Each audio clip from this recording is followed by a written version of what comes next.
ለሙን ንቤተሰብ ዝምልከት መልእኽቲ ተዳልዩ ሓውና መንጎና ኣሎ ናይ ቤተሰብ ጥዕና ናይ ቤተ ክርስቲያን ጥዕና እዩ ናይ ቤተ ክርስቲያን ጥዕና ናይ ሃገር ጥዕና እዩ ስለዚ ኣተኩሮ ኣብ ቤተሰብ ብጣዕሚ መሰረታዊ እዩ እግዚኣብሔር ይመስገን ሎሚ ከዓ እግዚኣብሔር ብቓሉ ቢሉ ቤትና ብዝበለፀ ዝጥዕየሉ ሓዳርና ብዝበለፀ ዝፍወሰሉ ክዛረበና ስለ ዝኽእል ናብቲ ዝበሃለና ነድህብ ኣብ ሓዳር ዝኣተና ምልከተና ኣብ ሓዳር ዘይኣተና ፅባሕና ኣብ ሓዳር ስለ ንኣቱ ኣቐዲምና ፈሊጥና ተረዲእና ክንኣቱ ኣዝዩ ገዳሲ እዩ ምናልባት ከዓ ሲንግል ማምሱ ዝኾንና እውን ንኻልኦት ክንመክር ንኻልኦት ክንምዕድ ንኻልኦት ከነለብም ቃል ኣምላኽ ምስናቕ ፅቡቕ ነገር እዩ ስለዚ እዚ ቃል ንኩላህና ምልከተና እዩ ቃልቲ ብሩኽ ኣቦና ስለ ዝኾነ እግዚኣብሔር ከዓ ተገዲሱ ሓዳር ዝጥዕየሉ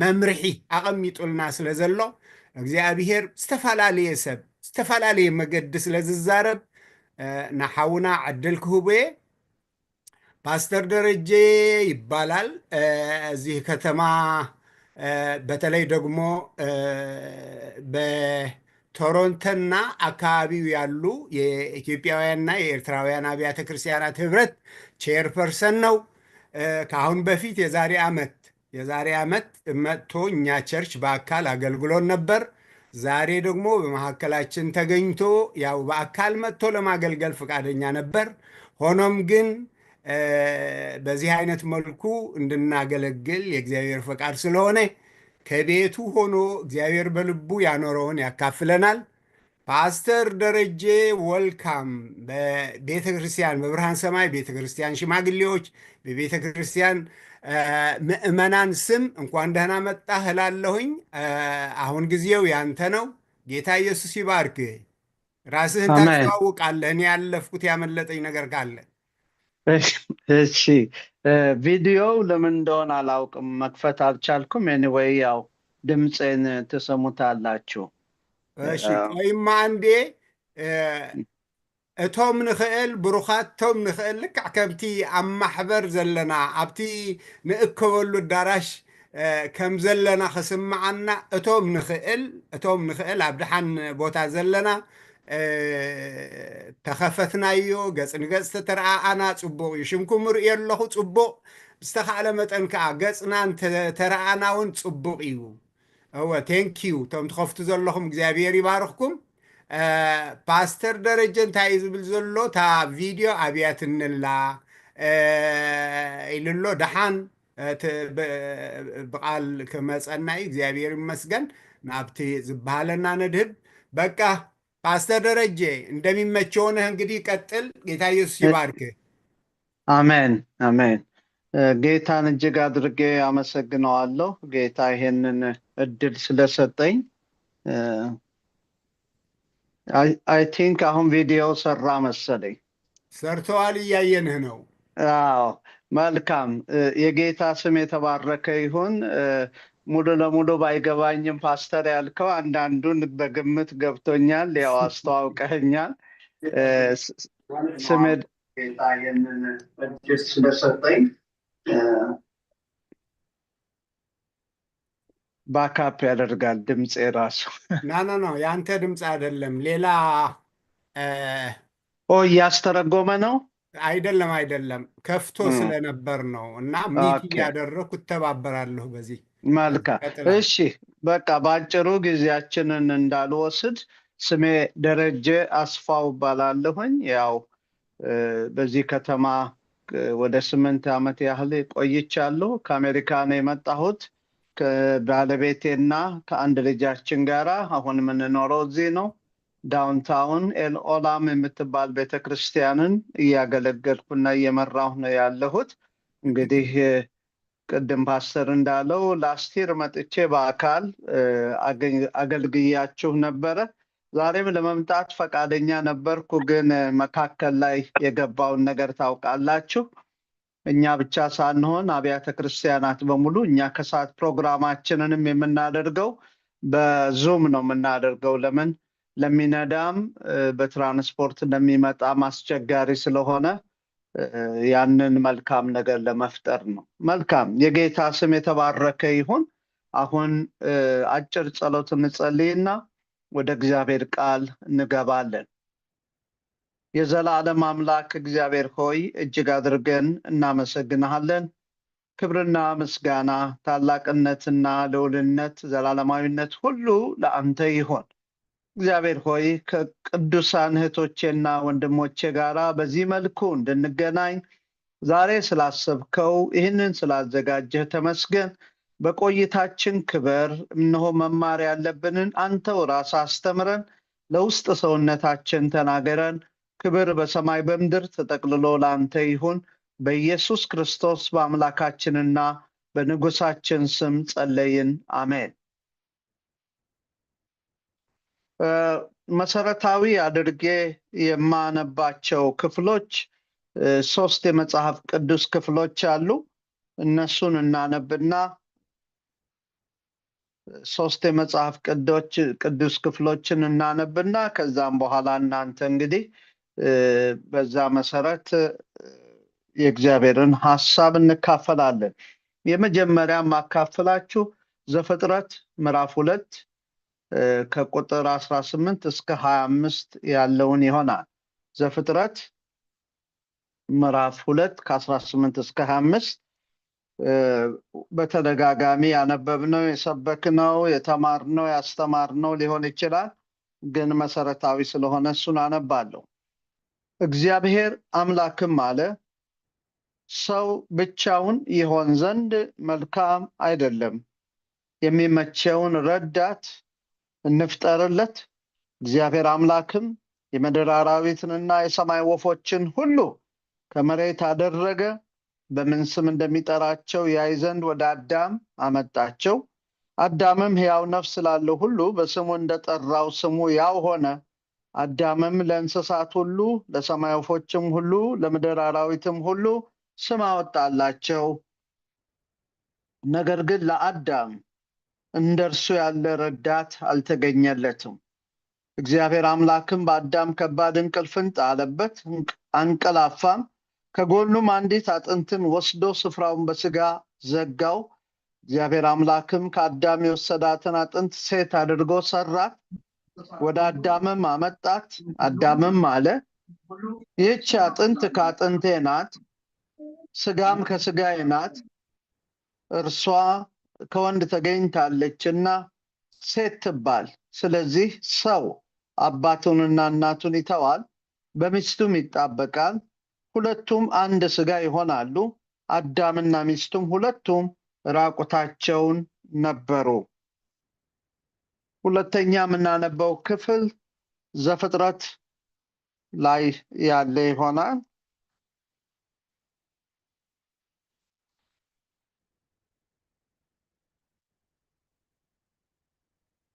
ዘፍጥረት 24 ላይ ያለ ክፍል እናነባለን።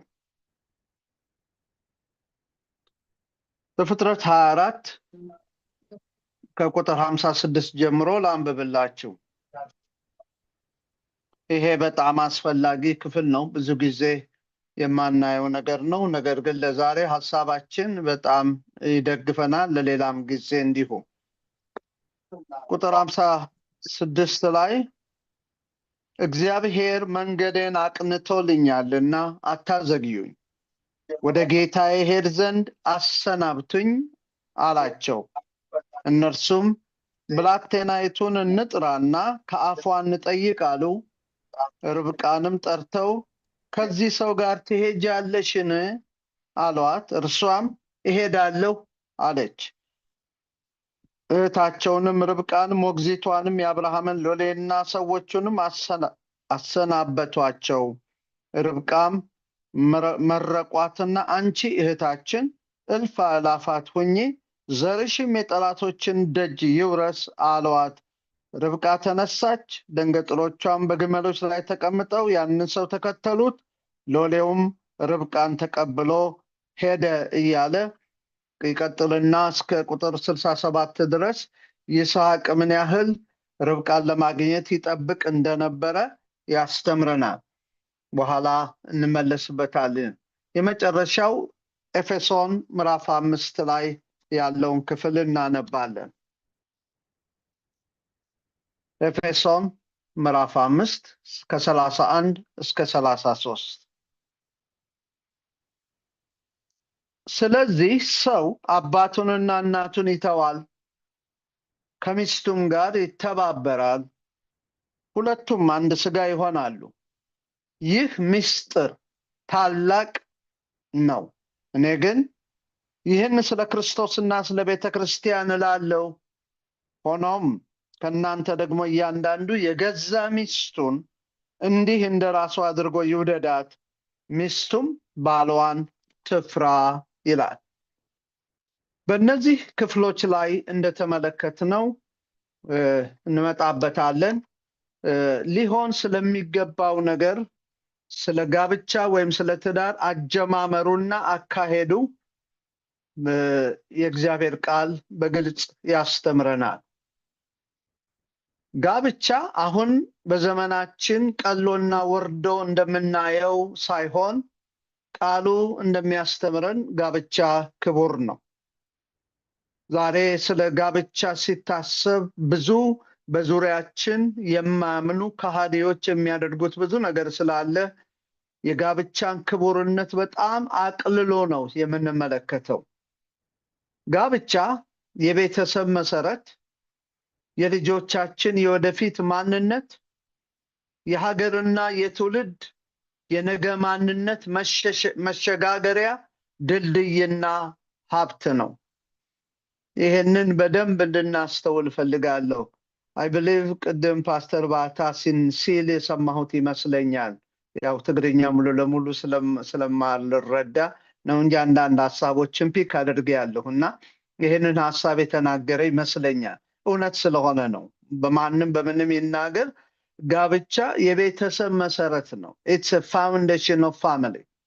የልጆቻችን የወደፊት ማንነት ነው። ኢትስ ዘ ፊውቸር ላይፍ ኦፍ አወር ችልድረን። የሀገርና የትውልድ የነገ ማንነት መሸጋገሪያ ድልድይና ሀብት ነው። ይሄ በእውነት ትልቅና ዋና ነገር ነው። ጋብቻ ወደ ትዳር ዓለም ስንገባ እንግዲህ እዚህ ውስጥ ብዙ ያገባን አለን፣ ያላገባችሁም አላችሁ። ላላገባችሁም እንደዚሁ እንትን አንድ ላይ ደብለቅ እያደረግኩ ለእናንተም የሚጠቅምን ነገር ለማድረግ እሞክራለሁ። ወደ ትዳር ዓለም ስንገባ ተሰርተን ያለቅን ሰዎች ስለሆንን አይደለም። ይሄ በጣም ብዙ ጊዜ ሚስ አንደርስቱድ የምናደርገውን የሚሆን ነገር ነው። ወደ ጋብቻ ስንገባ ያገባነው ሰው ያገባናት ሴት ፍጹም ስለሆኑ አይደለም፣ ግን ወደ ምንሰራበትና ወደ ምንቀረጽበት ማሽን ውስጥ ነው የገባነው። ልክ አንድ መስተካከል ያለበት ነገር ማሽን ውስጥ ገብቶ እንደሚያልፍና ውበት ይዞ እንደሚወጣ እኛም ወደ ትዳር ውስጥ ስንገባ በሚኖረን የህይወት ጎዳናና ግንኙነት ውስጥ የምንሰራበት ቦታ ጋብቻ ነው ወይም ትዳራችን ውስጥ ነው። ለዚህ ነው ሰዎች በጣም ካገቡ በኋላ ሰርጉ በጣም ያምርና ብዙ $1000 ይወጣበትና ብዙ ተጨፍሮበት ብዙ ተዘሎበት ብዙ በልተንና ጠጥተን ከዛ በኋላ ተጋቢዎች ሁለቱ ሲቀሩ ነገሩን ስናየው የጠበቅነው ነገር ስለማናገኝ በጣም ሻክድ እንሆናለን። አንዳንዶች ወዲያው ደንግጠው ደንብረው ይወጣሉ። አንዳንዶች ደግሞ ዘመናቸው የጭቅጭቅና የንትርክ ይሆናል። ለምን? የጠበቅነው መጠበቅ ትክክል ስላልነበረ ነው። ወገኔ ሆይ በዚህ ምድር ላይ ስንኖር ማንም ሰው ፍጹም የለም። በዚህ ምድር ላይ ፍጹም የጠራንና ያዳነን ጌታችን ኢየሱስ ክርስቶስ ብቻ ነው። ስለዚህ ያገባሽው ወንድም ያገባሃት እህት ወደ ፍጽምና እንሄዳለን እንጂ አሁን ፍጹም ሆነን ልንገኝ አልቻልንም። ስለዚህ በመሰራት ላይ ስላለን ነው። ይህንን እንግዲህ በትልቅ አጽንኦ እናገራለሁ። ይህንን ማስተዋል ያስፈልጋል። ታዲያ ይህንን እውነት ያገባን ልናውቅ፣ ያላገባን ደግሞ ከወዲሁ ቁርጣችንን ልናውቅ ይገባናል። እናንተ ያላገባችሁ ቅዱሳን እህቶቼና ወንድሞቼ ዛሬ በዚህ ህብረት ውስጥ ያላችሁ ይሄንን ነገር ከወዲሁ ልታውቁ ይገባል። ውጫዊ ነገርን ተመልክተን የሰውን ማንነት ልንገመግም አንችልም። ብዙ ጊዜ በሂደታችን የምንሳበው በውጫዊ ቁመና፣ መልክ፣ ንግግር፣ አካሄድ የመሳሰሉት ነገሮች ሊሆን ይችላል። ያ ግን የሰውን ማንነት ዲተርምን አያደርገውም። ስለዚህ ያላገባችሁ ወገኖቼ ይሄንን ከወዲሁ ልታስተውሉት ይገባል። በዚህ ምድር ላይ እንግዲህ ስንደክም እንኖራለን እንጂ ተሰርቶ ያለቀ ፍጹም የሆነ ሰው አናገኝም። ደግሜ እላለሁ፣ በዚህ ምድር ላይ ስንኖር ላላገባ እንዲሁ ስንደክም እንኖራለን እንጂ ፍጹም የሆነ ተሰርቶ ያለቀ እንከን የሌለበት ሰው አናገኝም። ለምን?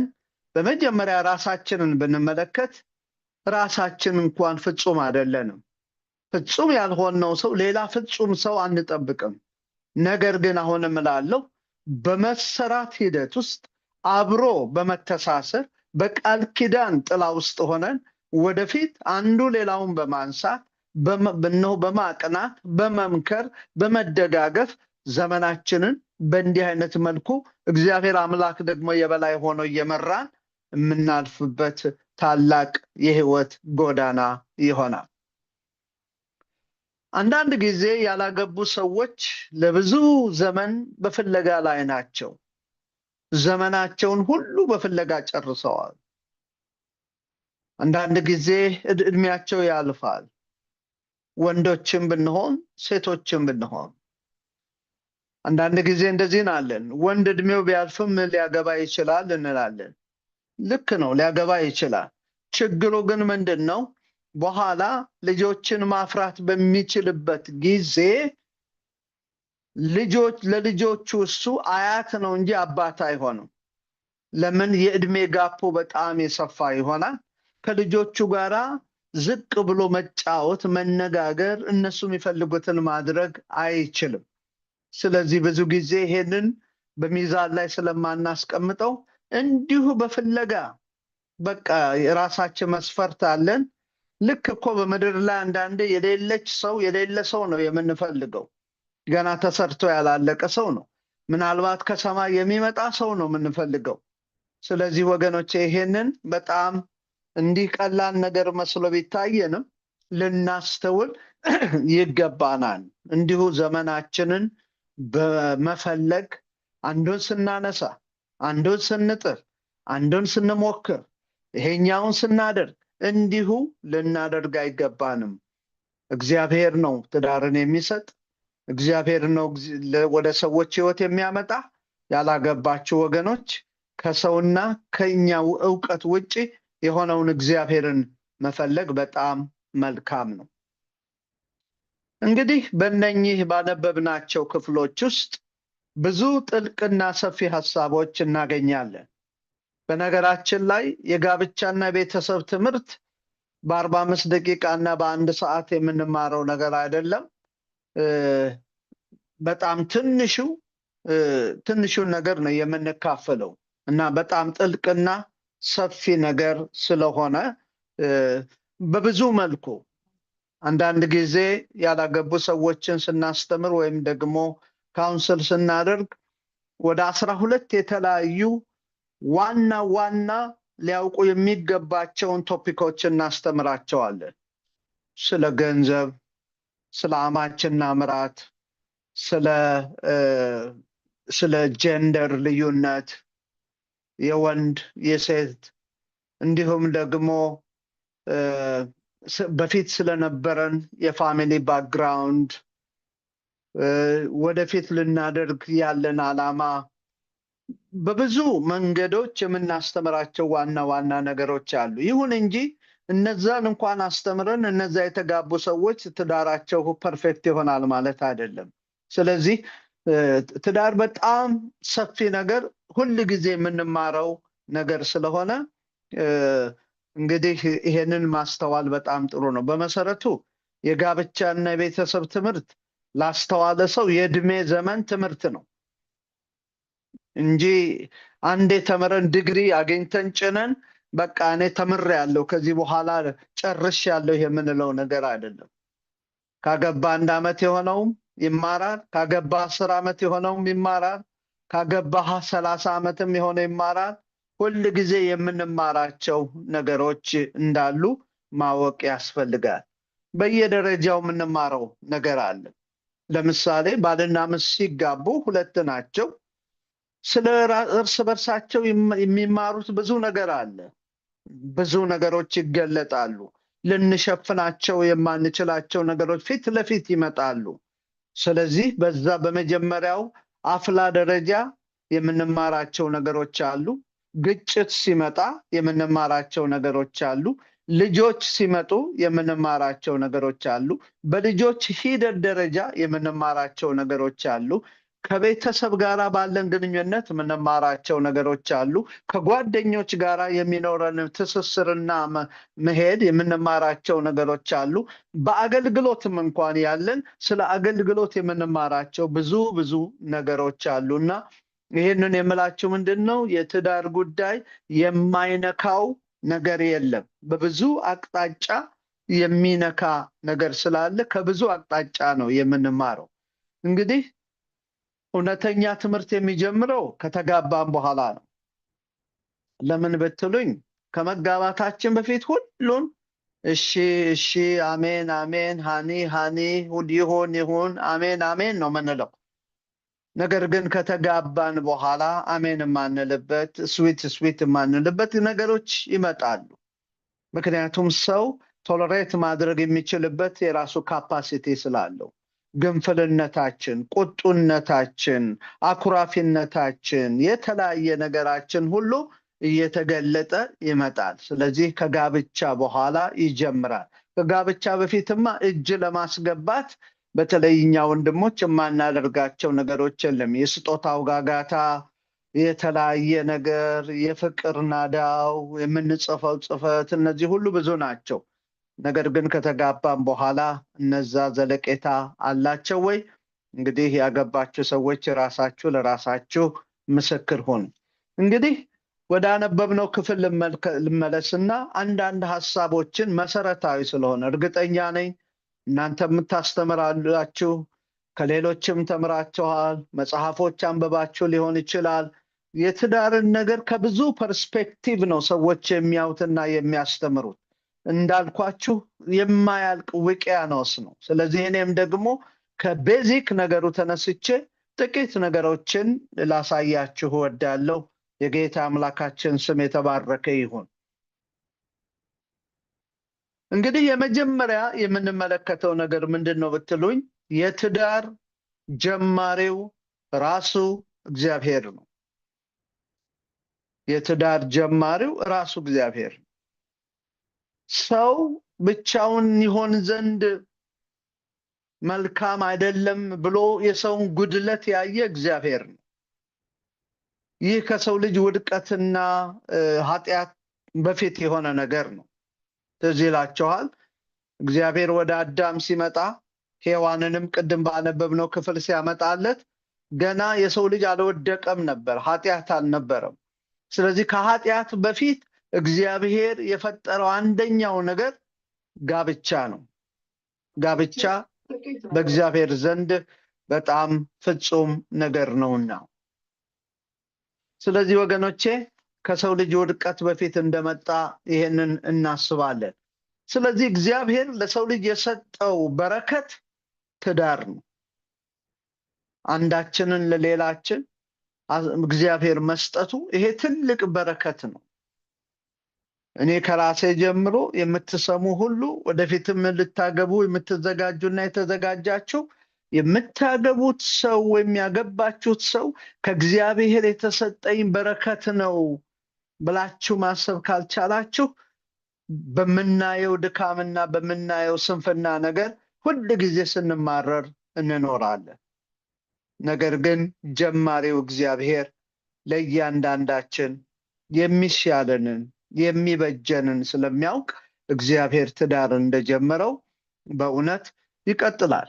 ከተጋባንም በኋላ መክብብ ላይ እንደሚናገረው በሶስት ገመድ የተገመደ እንዳለው፣ ስለዚህ ሶስተኛው ሰው እግዚአብሔር ነው። እግዚአብሔር ከኛ ጋር ሆኖ በምናልፍባቸው ነገሮች ሁሉ ብዙዎቻችን ረጅም ዓመት ያገባን ሰዎች ምስክር ነን። እግዚአብሔር በሄድንበት ጎዳና ሁሉ የረዳን፣ ስንወድቅ ያነሳን፣ ስንደክም ያበረታን፣ መሄድ ባልቻልን ጊዜ እንድንሄድ እንደገና ጉልበትና ኃይል የሆነልን ያቆመን እግዚአብሔር ራሱ የትዳር መጀመሪያ ስለሆነ ይሄንን በጣም ልናስብ ይገባናል።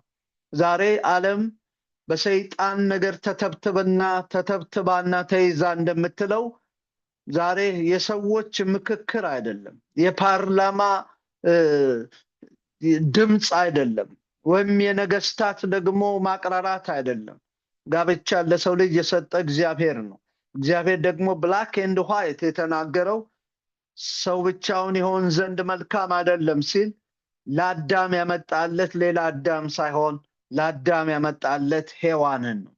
ስለዚህ መጽሐፍ ቅዱስ ይሄንን ብዙ መናገር አያስፈልገኝም፣ ሁላችንም እናውቃለን። መጽሐፍ ቅዱስ የአንድ አይነት ጾታ ጋብቻዎችን ፈጽሞ ይቃወማል። በእግዚአብሔር ፊትም ደግሞ አሳዛኝና እርኩሰት ነው።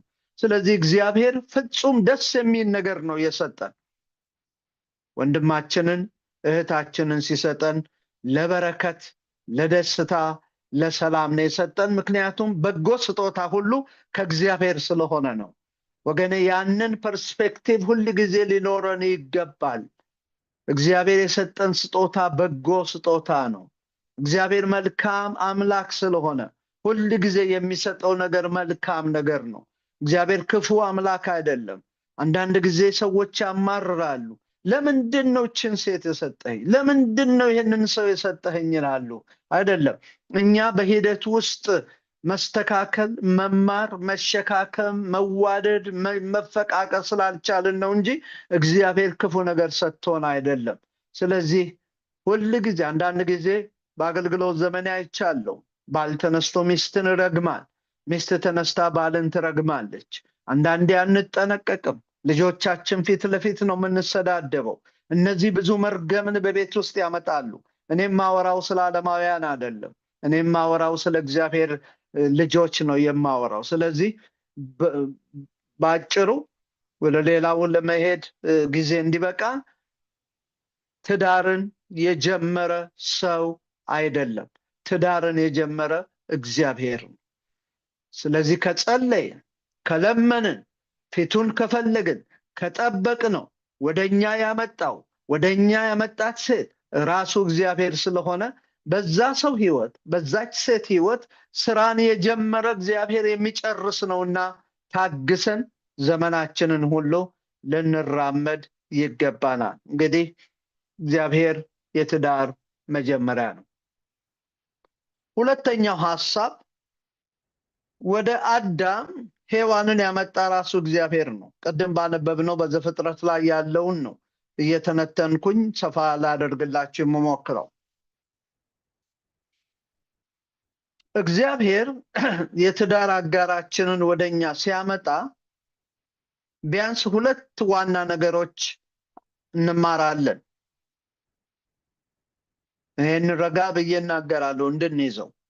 እግዚአብሔር የትዳር አጋራችንን ወደኛ ሲያመጣ ቢያንስ ሁለት ዋና ነገሮች እንማራለን። አንደኛው ለእኛ መልካምን አስቦና አይቶልን ነው። ለእኛ መልካምን አስቦና አይቶልን ነው። እግዚአብሔር ቤትህ ያለችውን፣ ቤትሽ ያለውን የትዳር አጋር ሲያመጣ እግዚአብሔር መልካም ነገር አስቦልን ነው። ይሄንን ሁል ጊዜ ልናሰላስለውና እውነት እንደሆነ ልንቀበለውና ልንራመድበት ይገባናል። ቅድም ብያለሁ፣ እግዚአብሔር የክፉ ነገር ሰጪ አምላክ አይደለም። እግዚአብሔር የሚሰጠው በጎ ነገር ነው። ስለዚህ ለእኛ መልካም አስቦ ነው። እስቲ ከቻላችሁ ሚዩትም እንዳደረጋችሁ እግዚአብሔር ለእኔ መልካም አስቦ ነው የሰጠኝ በሉ እስቲ። እግዚአብሔር ለእኔ መልካም አስቦ ነው የሰጠኝ። አንዳንድ ጊዜ አፋችን ሲናገር ልባችን ላይቀበለው ይችላል። ነገር ግን እውነት ነው። እግዚአብሔር የሰጠን የትዳር አጋር ለኛ መልካም አስቦና አይቶልን ነው። ይሄ መረዳት ሁል ጊዜ በህይወታችን ሊያድግ፣ ሊሰፋ፣ ሊጠነክር ይገባዋል። እንግዲህ አንደኛው እሱ ሲሆን፣ ሁለተኛው በእኛ ጥምረት or unity እግዚአብሔር ሊሰራ ያለው የዘላለም ሐሳብ አለ። እግዚአብሔር ወደኛ የትዳር አጋርን ሲያመጣ የመጀመሪያ ያልኳችሁ መልካምን አስቦና አይቶ ነው። ሁለተኛ ያልኳችሁ ያለሁት በእኛ መያያዝ በባልና በሚስት እግዚአብሔር ሊሰራ ያለው የዘላለም ሐሳብ ስላለ ነው። ወገኖቼ ይሄ እውነት ነው። ለኛ አማኞች እግዚአብሔር ዝም ብሎ ለስጋዊ ነገር ብቻ፣ ልጆች ለመውለድ ብቻ፣ ለኛ ሳቲስፋክሽን ብቻ አይደለም እግዚአብሔር የትዳር አጋርን የሚሰጠን። እነዛ አሁን ያልኳቸው አስፈላጊና ባይ ፕሮዳክት ቢሆኑም የእግዚአብሔር ግን የመጀመሪያውና ዋናው የዘላለም ሐሳቡ በእኛ ህይወት ውስጥ መፈጸሙ ነው። ስለዚህ ወገኖቼ ሰዎች ፍቺ ሲያስቡ፣ ያገቡትን ሰው ጥለው ሲሄዱ ወይም ሲያባርሩ የእግዚአብሔርን የዘላለም ሐሳብ እያበላሹ እንደሆነ በፍጹም ጥቂት መረዳት አይችሉም፣ አልቻሉምም። ይሄንን ሁል ጊዜ ልናስብ ይገባናል። እንግዲህ ወገኖቼ ይሄ ከእግዚአብሔር የተሰጠን ነው። ወደ አዳም ሔዋንን ያመጣ እግዚአብሔር ነው። ወደ አንተ፣ ወደ አንቺ፣ ወደኛ ወዳገባን ሰዎች የትዳር አጋሮቻችንን ያመጣልን። ላላገባችሁ የሚያመጣ ራሱ እግዚአብሔር ነው። ላላገባችሁ ሰዎች ጥቂት መናገር የምፈልገው ነገር አለ። ባጭሩ እግዚአብሔር የትዳር አጋራችንን እስኪያመጣ ድረስ ታማኝ ነውና ጠብቁት። ደግሜ እላለሁ፣ ላላገባችሁ ሰዎች እግዚአብሔር የትዳር አጋራችንን እስኪያመጣ ድረስ ታማኝ ነውና ጠብቁት። በመጠበቅ ብዙ በረከቶችን ወርሰናል፣ እንወርሳለን። እግዚአብሔር ወደኛ ያመጣል ስንል ግን ወገኖቼ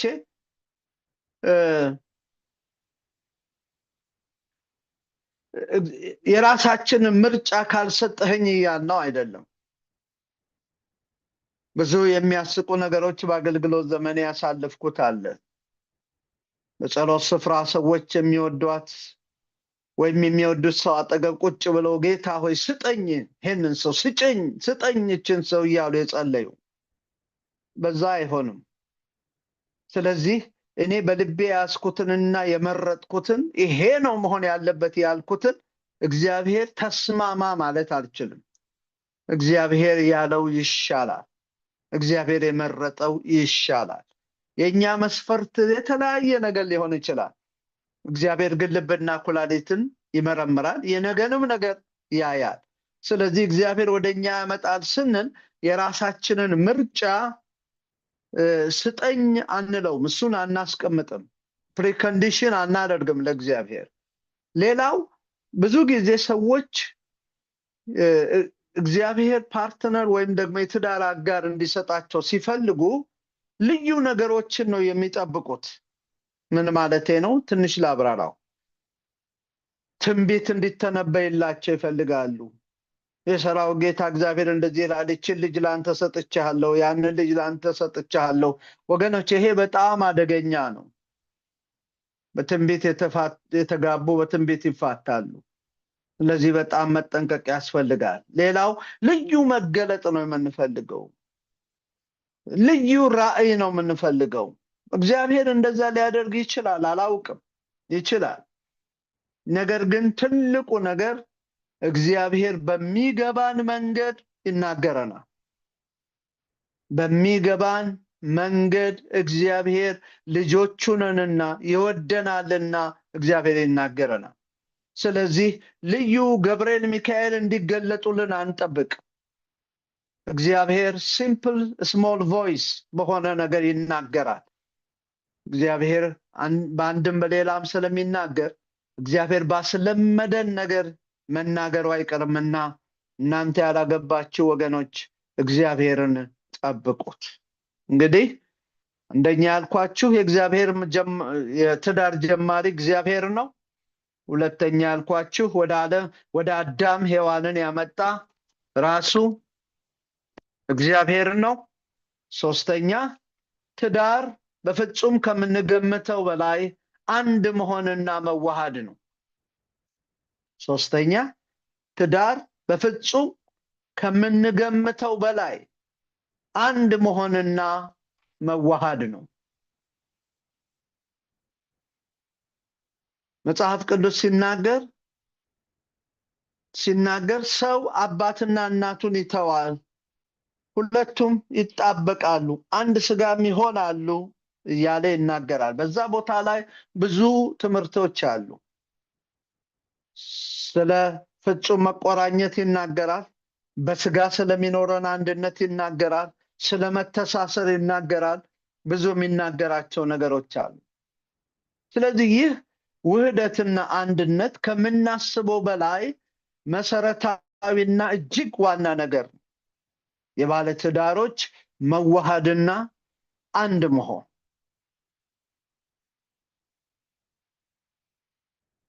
ምክንያቱም እነዚህ በጣም መዋሃዳችን እኛ ባለ ትዳሮች ወይም ያገባን ሰዎች መዋሃዳችን ከትዳር አጋራችን ጋር መልካም ጥሩና ዋና አስፈላጊ የሚሆነው ለምንድን ነው ብትሉኝ፣ ለኛ ለራሳችን ለተጋቢዎች በጣም ይጠቅመናል።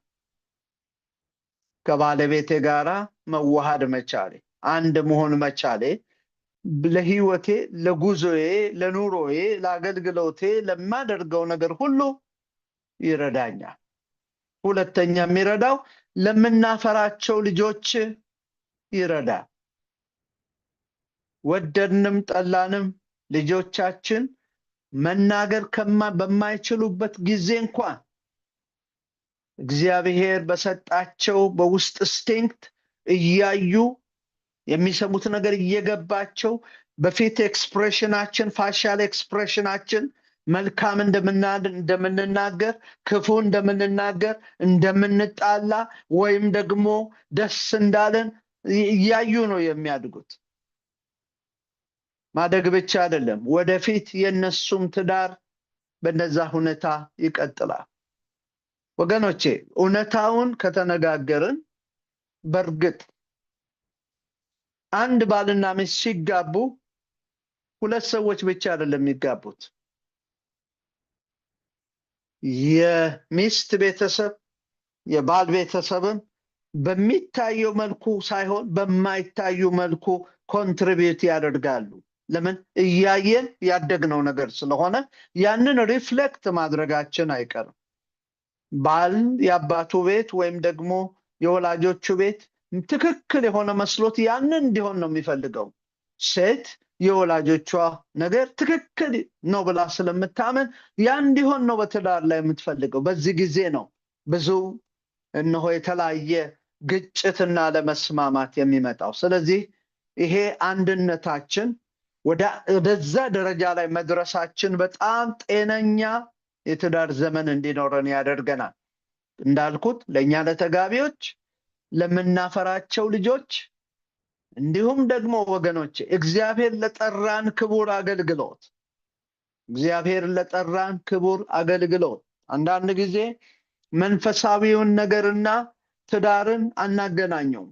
እውነት ነው፣ ትዳር በስጋ ነው። ይሁን እንጂ ደግሞ ለመንፈሳዊ ነገርም ደግሞ በጣም ኮንትሪቢዩት የሚያደርገው ነገር እንዳለ ልናስብ ይገባናል። ሌላው ይህ ውህደታችን የሚጠቅመው ለማን ነው ብትሉኝ፣ በዙሪያችን ላሉ ሁሉ ይጠቅማል።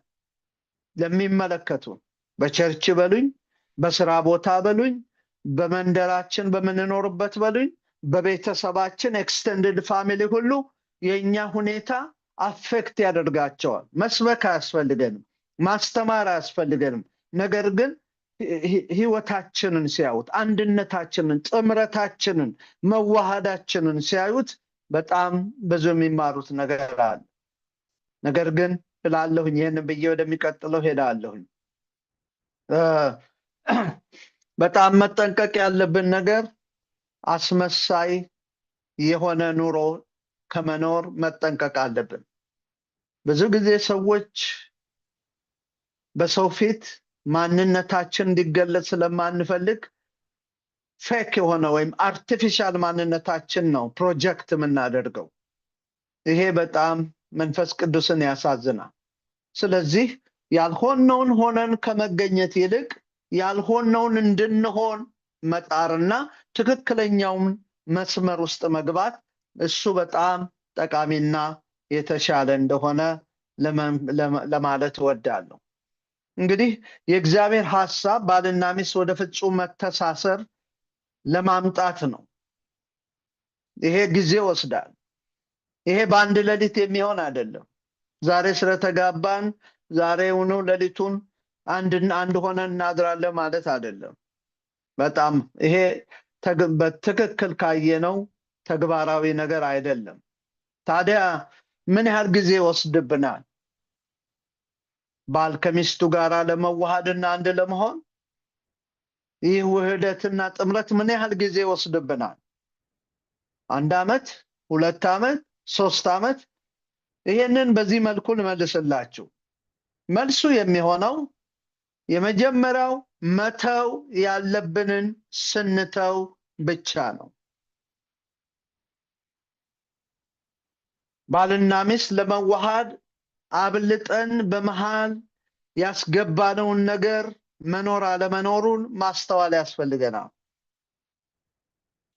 ዘፍጥረት ላይ ብላክ ኤንድ ዋይት እንደሚናገረው የሚለው ነገር አለ። ብዙ ጊዜ ይሄንን አንሰብከውምም አንናገረውምም፣ ተደፋፍኖ የሚቀር ነገር ግን እንደዚህ ነው የሚለው የእግዚአብሔር ቃል።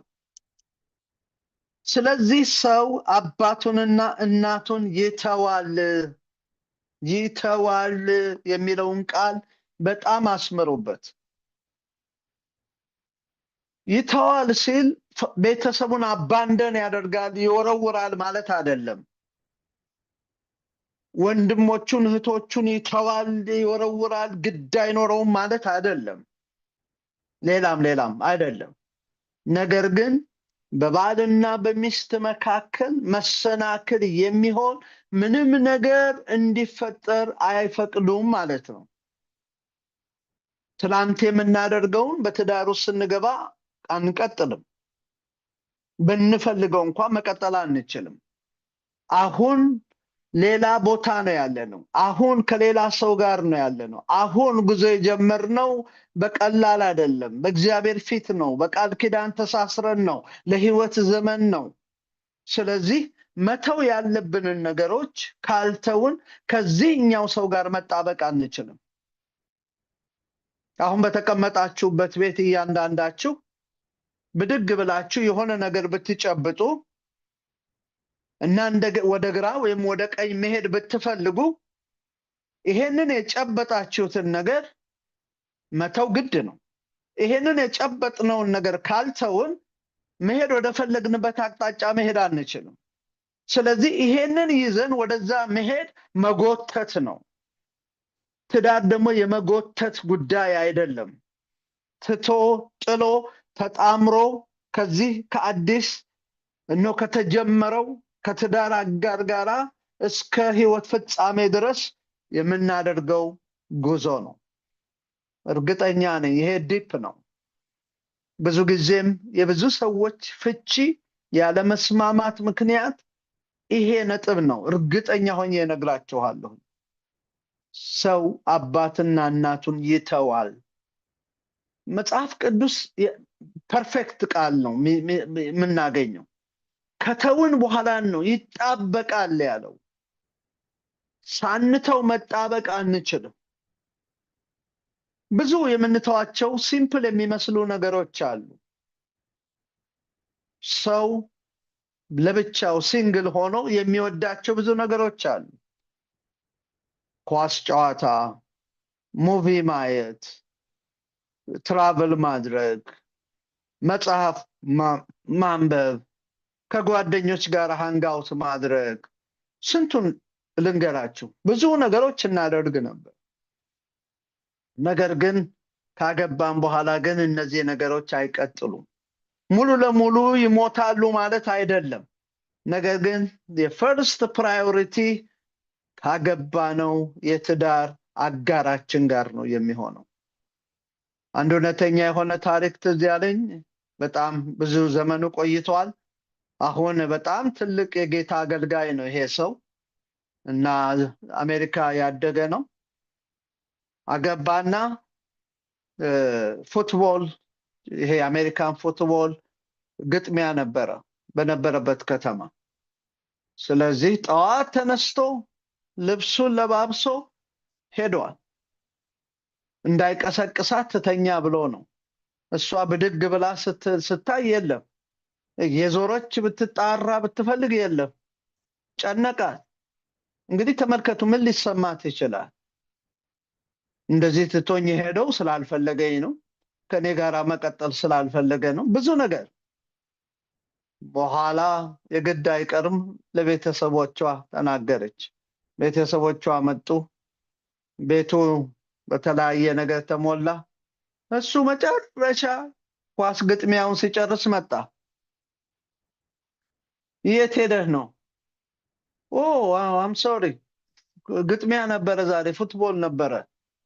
ስለዚህ ያው ታውቃላችሁ እኔ በጣም የምወደው ጨዋታ ነው ብሎ አለ። ያመጣውን ነገር ተመልከቱ። አሁን ይሄ ሰው ትላንትና እንደነበረው አይደለም። አሁን ሌላ ሰው ነው።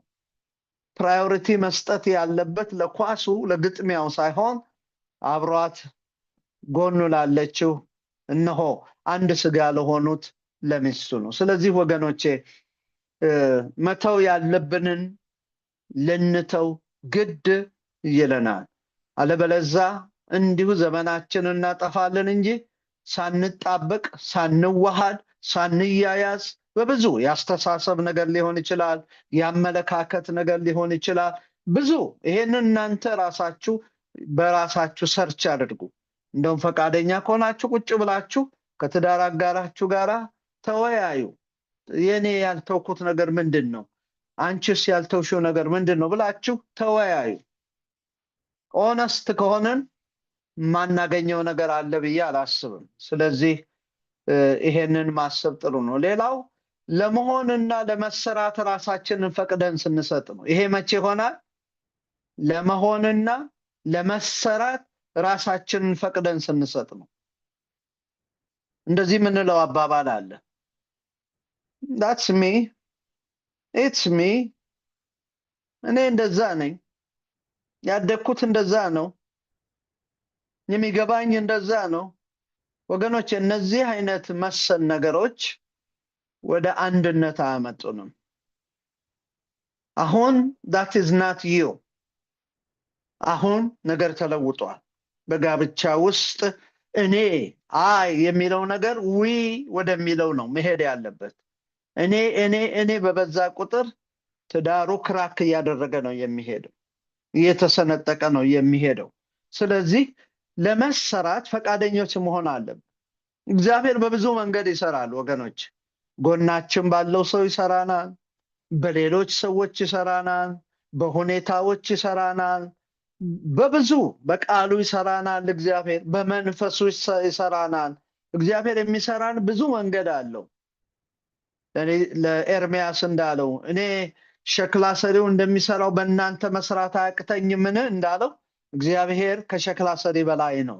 የፈጠረን በእጆቹ እሱ ስለሆነ እኛም መስራት ይችላል። ስለዚህ ወገኖቼ ለመሆንና ለመሰራት ራሳችንን ፈቅደን መስጠት አለብን። ያኔ እግዚአብሔር እኛን ማዋሃድ ይጀምራል። አንዳንዱ ቶሎ ቶሎ ነው የሚሰራው፣ ሌላው ደግሞ የእድሜ ዘመን ሊሆን ይችላል። ፈቃዳችን that alls matter። ፈቃዳችን ወገኖቼ የሚሰራው ትልቅ ኮንትሪቢዩሽን አለ። ፈቃዳችንን ለእግዚአብሔር፣ ፈቃዳችንን ለመለወጥ፣ ፈቃዳችንን ለመስተካከል፣ ፈቃዳችንን በእውነት ለሌላው ወገን በሰጠን ቁጥር እግዚአብሔር ስሙዝሊ እየሰራን ይሄዳል። ስለዚህ ወገኖቼ እግዚአብሔር ወደ ትዳር ሲያመጣን ወደ ፍጹም ውህደትና አንድነት እንድንደርስ ነው። ይሄንን እንግዲህ ከዚህ በላይ አልልም፣ ከጊዜ ጋር ስለምንሻማ አራተኛው ትዳር የመደጋገፍና የመረዳዳት መዋቅር ያለበት ነው። ትዳር የመረዳዳትና የመደጋገፍ መዋቅር ስትራክቸር ያለበት ነው። ይሄንን በጣም ማሰብ ያስፈልጋል። አሁን እንኳን ዘመኑ በጣም ተሻሽሏል። የምንኖረው የሰለጠነ ሀገር ነው። በእርግጥ ግን የሰለጠነ ሀገር መኖራችን እኛ መለወጥ እስካልፈለግን ድረስ በራሱ የሚለውጠን ነገር የለም። ግን ሁኔታውን ስናይ የኛ ወላጆች በተለይ እናቶቻችን ይህንን ሁላችሁ ምስክሮች ናቸው። ጫና በዝቶባቸው 6 ልጅ ሲያሳድጉ 8 ልጅ ሲያሳድጉ ከዛ በላይ ሲያሳድጉ ቤት ውስጥ እነሱ ናቸው፣ ልጆችንም እነሱ ናቸው። ብዙ ነገር እየተጠበቀባቸው በቃ ስለኛ ሲሉ ዋጋ ከፍለው ብዙ ዘመን ኖረዋል። እድል ያላችሁ በህይወት ይኖሩ ይሆናል፣ ደግሞ የብዙዎቻችን አልፎ ይሆናል። ያ ዛሬ መቀጠል የለበትም። በእኛ ትዳር ውስጥ መንጸባረቅ የለበትም። ትዳር አንዱ ሌላውን ሳይታክትና ሳይሰለች የሚረዳበትና በሙሉ አቅም ከጎን የሚቆምበት ነው። ደግሜ እላለሁ፣ ትዳር አንዱ ሌላውን ሳይታክትና ሳይሰለች የሚረዳበትና በሙሉ አቅም ከጎን የሚቆምበት ነው። ይሄ አማራጭ የለውም። አካላችን ስለሆነች መረዳዳት የግድ ነው። በብዙ መንገድ መረዳዳት አለብን። እናንተ ያላገባችሁ ወገኖቼ አሁን ካላችሁ የምትሰሙ ይሄንን እያያችሁ በሙሉ አቅም ከጎን የሚቆምበት።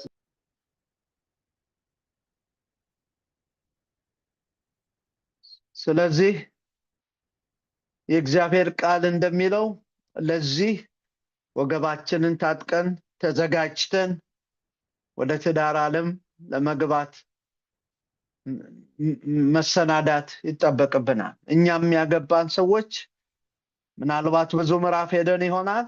በቀረልን ዘመን ሳንታክት ሳንሰለች ባል ሚስቱን፣ ሚስት ባሏን እየረዳች ተደጋግፈን በብዙ ነገር ውስጥ አብረን ልንቆም ያስፈልገናል። የእግዚአብሔር ቃል አመቺ ረዳት እንፍጠርለት ሲል አንዱ ያለ ሌላው ሙሉ እንዳይደለ ከጎን የሚቆም ሰው እንደሚያስፈልገው ስላየ ነው። ለኔ ባለቤቴ ታስፈልገኛለች። በእርግጥ ባለቤቴም ደግሞ እኔ ያስፈልጋታለሁ። አንዳችን ያለ አንዳችን ሰርቫይቭ አናደርግም። ለዚህ ነው ወደ ትዳር ዓለም የገባ ነው። እግዚአብሔርም በመጀመሪያ በአዳም የተመለከተው አዳም ሁሉን ነገር አለው። ለእንስሳት ሁሉ እንኳን ምንም እነሆ ሳይጠፋበት ስም ሰጣቸው። ነገር ግን ለእርሱ እንደርሱ የሆነ አመቺ ሰው አላገኘም። ስለዚህ ወገኖቼ እግዚአብሔር አምላክ አመቺ ረዳት የሚሰጥ ነውና የትዳር አጋራችንን ልንረዳ ይገባናል። በሐሳብ በአቅም። ዛሬ ብዙ ነገር ውስጥ አልገባም እንጂ አካውንታችን እንኳን ተለያይቶ የባል አካውንት ሜቢ ብዙ ይሆናል፣ የሚስት አካውንት ብዙ ይሆናል። አካውንታችን ተደባብቆ ብዙ የምናደርጋቸው በእግዚአብሔር ዓይን ግን ያልተሰወሩ እግዚአብሔር ሳያቸው ግን የሚጠየፍባቸው ብዙ ነገሮች ይኖራሉ። ስለዚህ የእግዚአብሔር ቃል ረዳት ብለዋልና አንዳችን ሌላችንን ልንረዳ ያስፈልገናል። አንዱ ብቻ ረጂ ሌላው ደግሞ ሁሌ የሚረዳ ከሆነ ባላንስ አይደለም፣ ባላንስነቱን አይጠብቅም። ዋናውን የእግዚአብሔርን ሐሳብ እናጣዋለን። አንዳንድ ሰው ሁሌ የሱ ብቻ እንዲሆንለት ነው የሚፈልገው። እሱ ሰልፍ ሴንተር መሆን ነው፣ ኢጎቲዝም። እኔ ብቻ አይደለም፣ ሁላችንም። እንደውም ወገኖቼ በእውነት መኖር ካለብን በትዳር ውስጥ መኖር ያለብን ለትዳር አጋራችን ነው። አንዱ ለሌላው ነው መኖር ያለበት። እኔ ለእኔ ሳይሆን እኔ ለሚስቴ ሚስቴ ለኔ ልኖርላት ይገባናል። ስለዚህ መርዳት አንዱ ሌላውን በሚያስፈልገው ነገር መደገፍና አብሮ መቆም ነው። ሁለቱም ወገን ወደድንም ጠላንም በአንድም ይሁን በሌላ እገዛን እንፈልጋለን። ማንም ፍጹም ብርቱ የበቃ ሰው የለም። ባልም ይሁን ሚስት በየራሳቸው የሚያልፉበት ተግዳሮቶች አሉ። ለምሳሌ ጥቂቱን ብጠቅስ የመንፈሳዊ ህይወት ቻሌንጆች ይኖራሉ። የስሜት መለዋወጥ አለ። በተለይ በእህቶች የሆርሞን ቼንጆች አሉ። የጤንነት መታወክ አለ። እድሜ እየገፋ ሲሄድ ወይም ደግሞ በአፍላም ቢሆን በጤንነታችን የሚመጡ እክሎች አሉ። እነዛ በእኛ ህይወት ውስጥ ብዙ ተግዳሮትን ይፈጥራሉ። በስራ ቦታ ላይ ወይም በአገልግሎት የሚመጡ ጫናዎች አሉ። የቤተሰብ ሀዘን አለ። የአንዱ ወገን የሚወደው ቤተሰብ ማጣት አለ። የተለያየ እነዚህን አይነት ነገሮች አሉ። ስለዚህ በዚህ ጊዜ ከውጭው ሰው ይልቅ ለጎናችን የሚያስፈልገን ጎናችን ያለው የትዳር አጋራችን ነው። የትዳር አጋር ያንን ማድረግ ካልቻልን ባልም ሆነ ሚስት በጣም ከባድ ነው የሚሆነው። ስለዚህ የእግዚአብሔር ቃል እንደሚናገር አንዳችን ለሌላው አመቺ፣ የእግዚአብሔር ቃል እኮ አይሳሳትም፣ አመቺ ረዳት ነው ያለው። ሰው እኮ እየተነጫነጨም ሊረዳ ይችላል፣ እየተሳደበም ሊረዳ ይችላል፣ እየተራገመም ሊረዳ ይችላል። እግዚአብሔር ያንን ስፒሪት አይፈልገውም። በአመቺነት በመልካም መንፈስ ዝቅ በማለት እግዚአብሔር ይህን እንድናደርግ ይፈልጋል። ስለዚህ ለትዳራችን የሚያመጡት ብዙ ጭነቶች ስላሉ ከውጪ ይህንን ማሰብ በጣም ጥሩ ነው። ፈረንጆች ማሬጅ ስትሬሰርስ የሚሏቸው ብዙ ነገሮች አሉ። ወደዛ እግዚአብሔር ያንን ስፒሪት አይፈልገውም። ስለዚህ ወደዛ አልገባም። ወደሚቀጥለው ልሄድና ቶሎ ብዬ ወደ ማጠቃለል እሻገራለሁ። ክብር ለኢየሱስ ይሁን። በአምስተኛ ደረጃ እንድንመለከት የምፈልገው በተለይ ኤፌሶን ላይ ጳውሎስ የተናገረውን ነው። ይህ ምስጢር ታላቅ ነው አለ። የትዳር ምስጢር ታላቅ ነው። የትዳር ምስጢር ታላቅ ነው። ለምንድን ነው ታላቅ የሆነው? በጥቂት ነገር ላሳያችሁ ቶሎ ብዬ። አንደኛ የክርስቶስና የቤተ ክርስቲያን ምሳሌ ነው። ትዳር የክርስቶስና የቤተ ክርስቲያን ምሳሌ ነው። ከዛ ውጪ ካየነው ትዳርን ተራ ነገር ነው የምናደርገው። ይህ ምስጢር በበራልን መጠን ስለ ትዳር ያለን አመለካከት እየዳበረና እየጎለመተ ይመጣል። ስለዚህ የክርስቶስና የቤተ ክርስቲያን ምሳሌ የሆነው በዚህ ምድር ላይ ትዳር ነው፣ ወይም ባልና የሚስት የጥምር ጉዞ ስለሆነ ይሄንን በጣም ልናስበው ይገባል። ይሄንን ካሰብን የቤተ ክርስቲያንን ክቡርነት ካሰብን የቤተ ክርስቲያን ራስ ክርስቶስ ምን ያህል ታላቅ ጌታ እንደሆነና የቤተ ክርስቲያን የበላይ እንደሆነ ከገባን በትዳር ላይ ያንን ነገር ይዘን እንራመዳለን። ስለዚህ የትዳር ምስጢር ታላቅ ነው። ለምን አለ? የክርስቶስና የቤተ ክርስቲያን ምሳሌ ስለሆነ ነው። ብዙ ማለት ይቻላል፣ ነገር ግን ለማሳጠር፣ ሁለተኛው ድርሻችንና ኃላፊነታችንን ለማድረግ የበለጠ እያወቅንና እየበሰልን እንመጣለን። የትዳር ምስጢር ትልቅ ነው። ያንን ምስጢር ስናውቅ ድርሻችንንና ኃላፊነታችንን ለማድረግ የበለጠ እያወቅንና እየበሰልን እንመጣለን። ባል ድርሻ እንዳለው ኤፌሶን ላይ ሌላም ቦታ ላይ ይናገራል። የእግዚአብሔር ቃል መመሪያ ያልሰጠበት ቦታ የለም። የእግዚአብሔር ቃል ብላክ ኤንድ ዋይት አስቀምጦልናል። ባል ምን መሆን እንዳለበት፣ ሚስት ምን መሆን እንዳለባት። ስለዚህ ያንን ከተከተልን አንሳሳትም። አዎ አንዳንዴ ቀላል አይደለም። የተለያየ ነገር እያለ ባል ክርስቶስ ቤተክርስቲያንን እንደወደዳት ይውደዳት ስላለ የማይመች ሁኔታ ውስጥ መውደድ ከባድ ነው። ነገር ግን የተሰጠን መለኪያ ግን ባል ክርስቶስ ቤተክርስቲያን እንደወደዳት እንዲሁ ባል ሚስትን እንዲወዳት፣ ሚስት ደግሞ ባሏን ታክብር ይላል። እንዲሁ ነው። ስለዚህ ድርሻችንና ኃላፊነታችንን ለማድረግ የትዳርን ምስጢር ታላቅነት ልናውቅ ያስፈልገናል። ሌላው በሶስተኛ በዚህ ሐሳብ ላይ የምናየው ምንድነው? የዘላለም ሕይወት በጋራ ወራሾች መሆናችንን ትኩረት እንድንሰጠው ያደርገናል።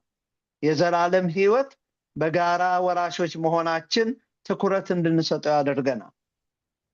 ወገኔ በቤትህ ያለችው፣ በጎንህ ያለችው፣ በጎንሽ ያለው፣ በቤትሽ ያለው የትዳር አጋርሽ፣ የትዳር አጋርህ ምድራዊ ብቻ አይደለም።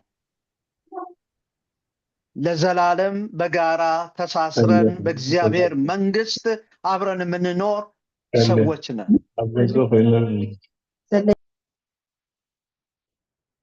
ያንን ስል ትዳር መንግስተ ሰማያት ይቀጥላል ማለት አይደለም። ይህንን መጽሐፍ ቅዱስ ተናግሯል። ሁሉም እንደ መልአክ ይሆናሉ ይላል። ነገር ግን እህትነታችን፣ ወንድምነታችን ለዘላለም ይቀጥላል። ስለዚህ የትዳር አጋርህ፣ የትዳር አጋርሽ ለዘላለም አብረን እንድንኖር፣ አብረን ወደ ጽዮን እንድንደርስ፣ የእግዚአብሔር መንግስት ለዘላለም እስከ ዘላለም ልንኖር የተሰጠን ሰዎች እንደሆንን ማሰብና ማወቅ ያስፈልገናል። ይህም ሌላ ምስጢር ነው። ይህን ምስጢር ስናውቅ የተሰጠንን ስጦታ አቢዩዝ አናደርግም። እንደፈለገን አንናገርም። እንደፈለገን አንዳንዴ ተራ ቃል አናወጣም፣ የከርስ ቃል አናወጣም፣ የስድብ ቃል አናወጣም፣ የንቀት ቃል አናወጣም፣ የተለያየ ሂሚሌት የሚያደርግ ነገር አናወጣም። ይህንን በጣም መጠንቀቅ ያስፈልጋል። በተለይ በትዳር ውስጥ ስንኖር ሁሉም ተሳዳቢ ነው ማለት ሳይሆን አንዳንድ ሰዎች ካራክተራቸው አስቸጋሪ ነው። በሚናደዱ ጊዜ ምን እንደሚሉ አያውቁትም።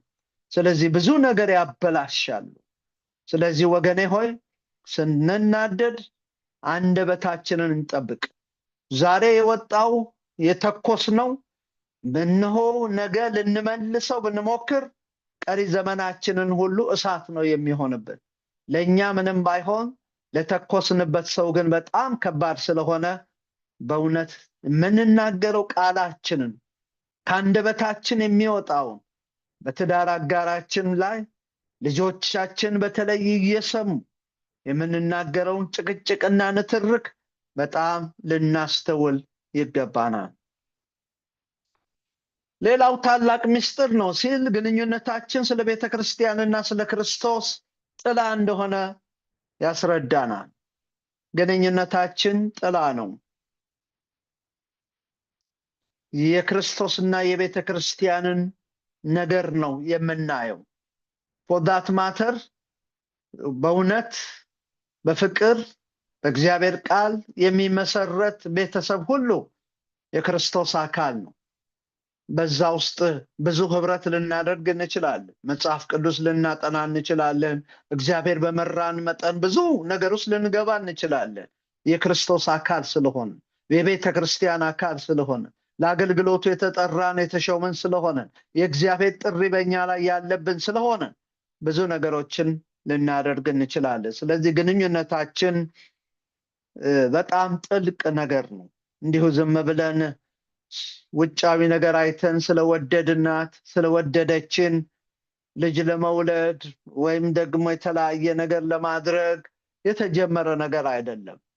የትዳር ምስጢር ታላቅ ስለሆነ ይሄንን በማስተዋል እየኖርን ለሌሎች ልናሳይ ይገባናል። እንግዲህ የትዳር ጉዳይ ሰፊና ጥልቅ ነውና ዘርዝረን አንጨርሰው።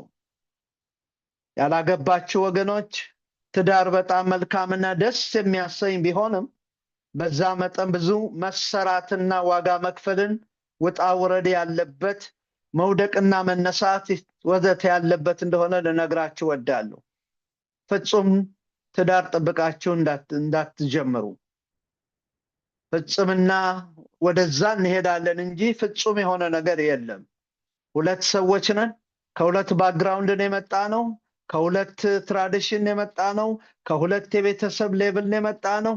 ከብዙ ከትምህርት ደረጃ ከተለያየ ሁኔታ ከተለያየን የመጣ ነው። ያ እስኪዋሃድ ድረስ ቴክስ ዋይል ቴክስ ታይም። ነገር ግን እግዚአብሔር ግን በእኛ ውስጥ ሆኖ ይሰራል። ስለዚህ እኛ ያገባን በዛ ውስጥ ነን ያለ ነው። ያላገባችሁ ግን ይሄንን አስባችሁ አውቃችሁ ተልማችሁ መዝናችሁ የሚያዋጣውን ከማያዋጣው ለይታችሁ ጉዞ መጀመሪያ ያስፈልጋችኋል እንጂ ውጫዊ ነገርን አይታችሁ ነገ ባይመቸኝም እፈታለሁ በሚል ዛሬ ዘመኑ እንደዚህ ሆኗል። ፍቺ ምንም አይደለም። ምክንያቱም ሰው የእግዚአብሔርን ቃል ማክበር ከተወ ብዙ ስለሰነበተ ብዙዎች ተፋተው እናገኛለን እና በዛ በፍቺ ኦፕሽን ወደ ትዳር ውስጥ እንዳትገቡ ውድ ወንድሞቼና እህቶቼ በእግዚአብሔር አገልጋይነትና በታላቅነት በእድሜ ማለት ነው እመክራችኋለሁ። ስለዚህ እንግዲህ ይሄ ነው መልካሙ ጌታ ቸር ነገርን ያዘጋጀ እሱ መልካምን ነገር ያደርግልናል። ለመማር፣ ለመሰራት፣ ለመስተካከል፣ ይቅርታን ለመስጠት፣ ለመቀበል ትሁታን ሆነን ልንገኝ ያስፈልገናል። ዛሬ ትልቁ ችግር በትዳር ውስጥ አንዳንዱ ሰው ሁሌ አጥፍቶም ይቅር እንዲባል ነው የሚፈልግ፣ ይቅርታ እንዲጠየቅ ነው የሚፈልግ። በደንብ ስሙኝ። ያጠፋው እሱ ነው ወይም ያጠፋችው እሷ ናት። ነገር ግን ሁል ጊዜ ይቅርታ እንዲጠየቁ የሚፈልጉት አጥፊዎች ናቸው። አንዳንድ ጊዜ ከባድ ነው። አኩራፊነት አለ። በተለይ ቤት ውስጥ ኩርፊያ ካለ፣ በተለይ ሚስቶች ካኮረፉ በጣም አስቸጋሪ ነው። ይህንን ስል ባላኮርፉ ማለት አይደለም። ነገር ግን ኩርፊያ፣ ይሄ ካራክተር በእውነት መንፈስ ቅዱስ ከኛ ጋር ዲል እንዲያደርግ መጠየቅ አለብን። እነዚህን ነገሮች ሁሉ እንድንሰራ ለእግዚአብሔር እድል ልንሰጠው ይገባል። ትዳር በጣም መልካም ነው። ትዳር በጣም የእግዚአብሔር በረከት ነው። ትዳር በጣም ሴፍ የሆነ ቦታ ነው። የቃል ኪዳን መተሳሰር ያለበትም እንዲየት መሰራት ያስፈልገናል። አንዱ ለሌላው ታልፎ መሰጠት አለበት። ትህትና ያስፈልገናል። ይቅር ባይነት ያስፈልገናል። ታጋሽነት ያስፈልገናል። እነሆ በእውነት እነሆ ዝቅ ማለት ያስፈልገናል። ይህንን ካደረግን እግዚአብሔር ቀሪ ዘመናችንን እየባረከ እኛንም ልጆቻችንን የወደደበት የፈለገበት ያደርሰናል። ክብር ለሰማይ ለምድር ጌታ ይሁን። አሜን።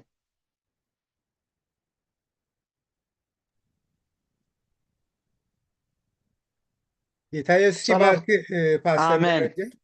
አሜን። እግዚአብሔር ይባረክ። ከዚህ በላይ መሄድ አያስፈልገኝም። ጊዜውም ሄዷል። ስለዚህ የሚበቃንን ጌታ ሰጥቶናል።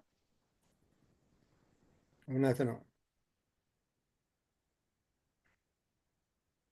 እውነት ነው። እግዚአብሔር ይመስገን። በጣም መሰረታዊ የሆነ ለትዳር የሚመለከት ወደ ትዳር ለሚገቡ ትዳርን ለሚያስቡ ሁሉንም ያካተተ ትምህርት ነውና ስንማር የቆየ ነው። ስለዚህ ቃል እግዚአብሔርን እናመሰግናለን። አንተን ደግሞ ጌታ ኢየሱስ ይባርክህ እንላለን። እንግዲህ እግዚአብሔር ሲናገር ለተናገረው ነገር ደግሞ ማስተዋል፣ ማሰላሰልና መታዘዝ የእኛ ድርሻ ነው፣ የእኛ ፈንታ ነው። ስለዚህ ሁላችንም እግዚአብሔር ይርዳን። ሰው መንፈስ ቅዱስ ካላገዘው በስተቀር ራሱን ወደ ማየት እግዚአብሔርን ወደ መፍራትና ወደ መታዘዝ መምጣት ዳገት ነው የሚሆንበት። ስለዚህ ብኡቢለ ቀፂለዮ የቅሬታ እግዚአብሔር ክዛረበና ፀኒሕንሎ ኣብ ሓዳር ዘለና ከዓ ኩልና ንፈልጦ መቸስ ተሰሪሑ ዝወድአ የለን። ኣብ ምሕዳግን እቲ ጊደኻ ምፍላጥን ክትገብሮ ዝግባአካ ምፅባይ ዘይኮነስ ክትገብሮ ዝግባአካ ኣብ ምሕሳብን ከምኡ ከዓ ንኣምላኽን ንበዓልቲ ቤትካን ክትነብር ከለካ እግዚአብሔር ብዝበለፀ ከለምልመና ሓዳርና ከዓ ብጣዕሚ ዘሐጉስ ክኸውን ከም ዝኽእል ርግፅ ነገር እዩ። ስለዚ ኣቶም ሎሚ አንጊህኩም ካብ ኣባይትኩም ዝኣተኹም ቅዱሳን እግዚአብሔር ይባርኽኩም። ተስፋ ገብር እግዚአብሔር ሎሚ ተዛሪቡና ክኸውን ህድእ ኢልና ከዓ ነቲ ሰማዕናዮ ቃል ከነስተንትኖ ክንሓድጎ ዝግባአና ክንሓድግ ከነቃንዖ ክንዕርዮ ዝግባአና ክንእዘዞ ዝግባአና ክንእዘዝ በዚ ቢልና ከዓ ኣብ ሓዳርና ናይ ምእዛዝና ፍሬ ርእስና ናይ ምርኣይ ፍሬ ክንርኢ ኢና ዋጋ ብዝኸፈልና መጠን ንእግዚአብሔር ከዓ በዚ ብዝተኣዘዝና ንኡ ከዓ ከንሐጉሶ ብፅዓትና መጠን ኣብቲ ናይ ፅባሕ ሂወትና ከዓ እግዚኣብሔር ብዝበለፀ ኣብ መንጎና ሰናይ ነገር ክገብር ይከኣለ እዩ ብፍላይ ከዓ መንእሰያት ተለኹም ሓደሽቲ ናብ ሓዳር ገጽኩም ተሓስቡ ጀማሪ ሓዳር እግዚኣብሔር እዩ መውስቦ ጀማሪ እዩ እግዚኣብሔር እዩ ስለዚ ንእግዚኣብሔር ክንፅበ ከለና እግዚኣብሔር ከም ዝህብ ክንኣምን ከለና እግዚኣብሔር ክህብ ከሎ ከዓ ትመዐቀኒና ናብ ፍቓዱ ከነግዝኦ ከለና እግዚኣብሔር ብርግፅ ክባርኸና ይከኣሎ እዩ ስለዚ እግዚኣብሔር ይህብ ኢልና ከም ኣዳም ደቂስና ጥራይ ዘይኮነ ስዒንትና ከዓ ክንከፍት እታ ክትሓልፍ ዘለዋ ክትሓልፍ እታ እዚኣስ ዓፅማ ካብ ዓፅመይ ስጋኣ ከዓ ካብ ስጋያ ንብላ ከዓ ርኢና ናይ ውሽጥና ምስክርነት ሰሚዕና እቲ ሂወት መዚና ከዓ ክንቅበል ክንስጉም ከይረፈደ ፍቓድ ኣምላኽ እዩ እግዚኣብሔር ይባርኽኩም ጸሊና ክንውዲ ኢና ኣምላኽ መስገን ጸልየን እንጨርሳለን ፓስተር ደረጀ ምጸልየ በትግርኛ ነው እሺ ኩላና እንጸልይ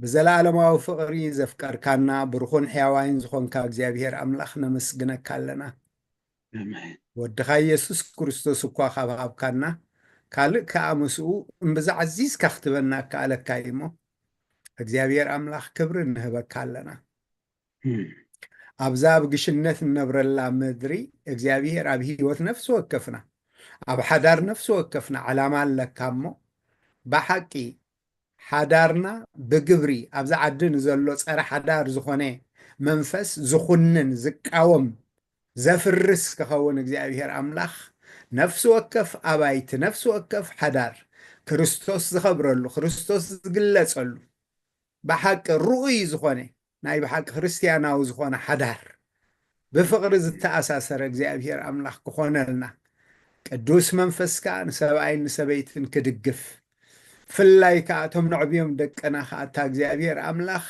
ብሓቂ እቲ ንስኻ ዝጀመርካያ ሓዳር ብሂጎም ከኣትውዎ ናፊቖም ከኣትውዎ ንሕና ከዓ ንደቀና ረኣያ ክንከውን ፀጋ ከተብዝሓልና ንጽሊ ኣለና ትሕት ክንብል እግዚኣብሔር ኣምላኽ ብፍርሃትካ ክንመላለስ እግዚኣብሔር ኣምላኽ ነታ ዝሃብካና ነቲ ዝሃብካየን እግዚኣብሔር ናይ ምቕባልን ናይ ምኽባርን ናይ ምእዛዝን መንፈስ ክህሉ መንጎና ንጽሊ ኣለና ስለ ዝሰማዕካና ተመስገን ከምኡ ስለ ዝኾነልና ክበር በተፍቅሮ ወድኻ ብኢየሱስ ስም እግዚአብሔር ይባርኽኩም አሜን ናይ ክርስቶስ ኢየሱስ ጸጋ ናይ እግዚአብሔር ባርክ አሜን ተባረኹ እግዚአብሔር ባርኩም ሰላም ተባረኹ እግዚአብሔር ባርኩም ጋድ ብለስ ዩ announcement የለን ተባረኩም announcement የለን ዲ ፓስተር announcement ረሲዕያ እንደ ሰሊሓ ወይ ሓራይ እዛ ናይ ወንጌል ስልጠና እዚ ሕጂ ከምህረና ፀንሐ ፓስተር ደረጀ ቀዳም 22 ካብ ሰዓት 10 ተጀሚሩ ክሳብ ሰዓት 4 ዳርጋ ሙሉእ መዓልቲ ማለት እዩ ካብ 10 ክሳብ 4 ኣብታ ኣዲስ ኪዳን ትበሃል ጥቓ ቸርችና ዘላ ቤተ ክርስቲያን ኣብኡ ኩሉ እዩ ስለዚ ምናልባት ተወሳኺ ሓበሬታ ትደልዩ ንሓውና ሰሎሙን ተወከስዎ ሓውና ሰሌ ተወሳኺ ሓበሬታ ክበኩም ይኽእል እዩ ኣብ ወንጌል ከተገልግሉ ትደልዩ በዚ ከዓ ክትተግሁ ትደልዩ ኣሕዋትን ኣሓትን ነቲ ዘሎ ስልጠና ክትሳተፉ ጽቡቕ ይብል እግዚአብሔር ይባርኩም ወዲ ኣለኹ ተባረኽ አሜን ጌታ ይባርኩም አሜን ተባረኩ ሁላችሁም ተባረኩ አሜን እግዚአብሔር ይባርክኩም አሜን አሜን አሜን